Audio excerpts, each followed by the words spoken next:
កុំណាខ្ញុំកើតអើយពេលនេះ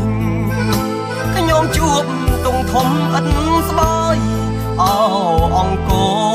ជុំអើយមេត្តាអ្នកជួយខ្ញុំផងមិនគួរអូនភ្លេច